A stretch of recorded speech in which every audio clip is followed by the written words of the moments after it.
नमस्ते. जय श्री कृष्ण. दंडवत प्रणाम. कसे आहात? मजेत ना? असायलाच पाहिजे. सगळे स्वस्थ राहा, मस्त राहा, आनंदी राहा, निरोगी राहा. तर मैत्रिणींनो आणि भावांनो, आपलं सर्वांचं स्वागत आहे आपल्या हक्काचं चॅनल नाथ संस्कृतीचा. आपण काय करतोय? आपण दोन श्लोक गीतेचे आणि एक श्लोक दुसऱ्या स्तोत्राचा, अष्टकाचा असं आपल्या चॅनलवर चालू आहे. आता आपलं चालू आहे चरपट पंजरिका स्तोत्र, आणि त्या स्तोत्राचा तिसरा श्लोक आपण आज घेणार आहोत. श्रीमद आद्य शंकराचार्यांनी रचलेलं हे स्तोत्र आहे. आपण म्हणतो ना, श्रीकृष्णाने 5000 वर्षापूर्वी सांगितलं होतं की कलियुगात काय होणार आहे.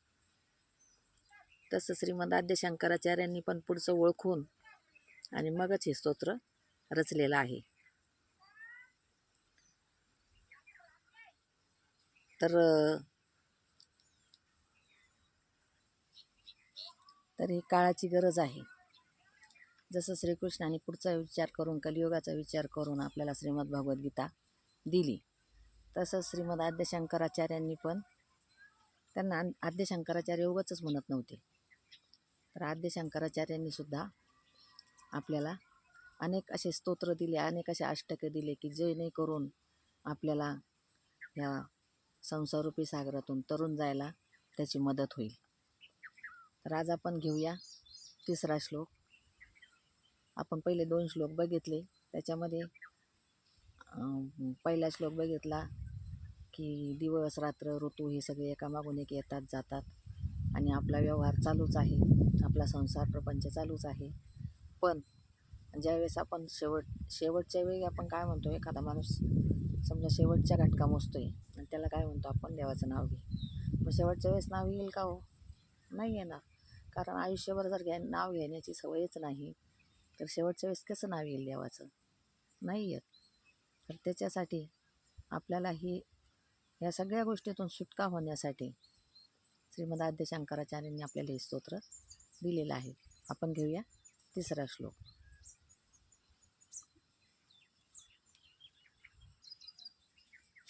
यावदवित्तो पार्जनसक्त, यावदवित्तो पार्जनसक्त, तावन्निज परिवारो रक्त, तावन्निज परिवारो रक्त. यावदवित्तो पार्जनसक्त, तावन्निज परिवारो रक्त. यावदवित्त पार्जनसक्त, तावन्निज परिवारो रक्त.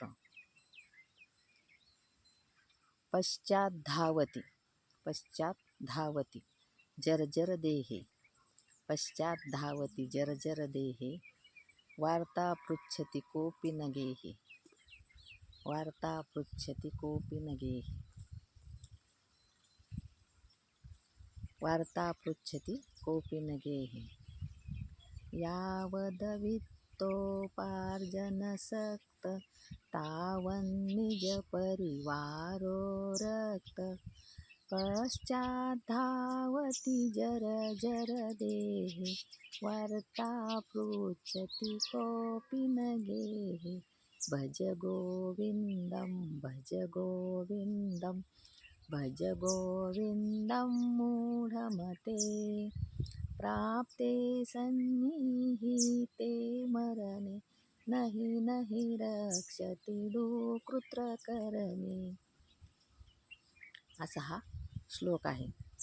याचा अर्थ असा होतो, यावदवित्तोपार्जनसक्त, जोपर्यंत, यावद म्हणजे जोपर्यंत, वित्त, वित्तपार्जन म्हणजे वित्तार्जन किंवा अर्थार्जन आपण ज्याला म्हणतो.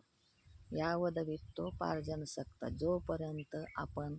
जोपर्यंत हे मनुष्या, म्हणजे आपल्याला सांगतात हे शंकराचार्य, हे जोपर्यंत हे मूढा तू पैसा कमवतोस, यावदवित्तोपार्जनसक्त, जोपर्यंत तू पैसा कमवतोस, तावन्निज परिवारो रक्त, तोपर्यंत, तावन म्हणजे तोपर्यंत, निज परिवार म्हणजे तुझा परिवार, तुझा जो रक्ताचा परिवार आहे, तावन निज परिवारो रक्त.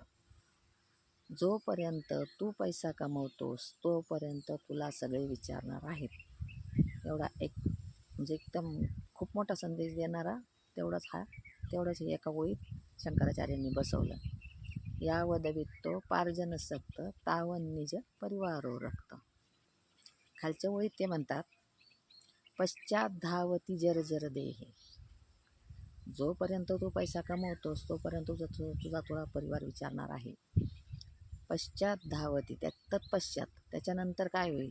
तू जेव्हा पैसा कमवायचा बंद होशील, तुला जेव्हा पैसा कमवणं बंद होईल त्याच्यानंतर, पश्चात म्हणजे नंतर, पश्चात धावती जर्जर देहे.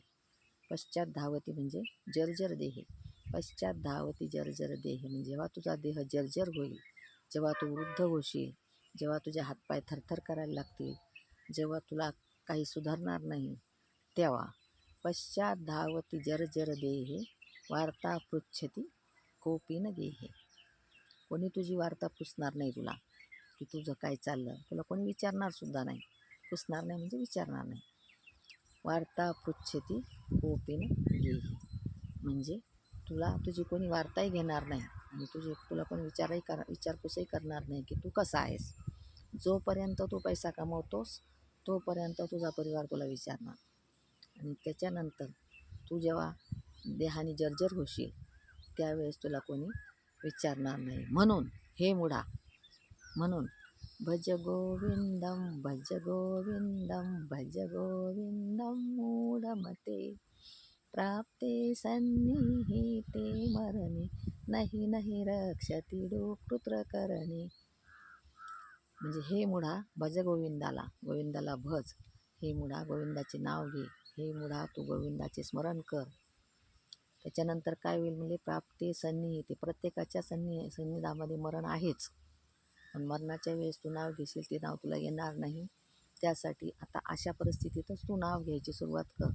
भगवंताचं नाव घेत घेत जेव्हा तू शेवटाला जाशील त्यावेळेस तुला मोक्षप्राप्ती ही नक्कीच ठरलेली आहे.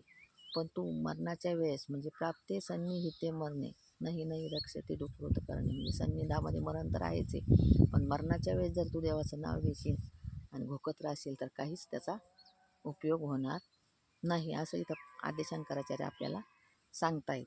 थोडक्यात माझा जसा जमल तसा मी अर्थ सांगितला. व्हिडिओ आवडला असल्यास लाईक जरूर करा, शेअर करा, कमेंट करा आणि इथपर्यंत व्हिडिओ बघितल्याबद्दल सगळ्यांचे धन्यवाद. चॅनलला सबस्क्राईब नक्की करा. धन्यवाद. जय श्रीकृष्ण.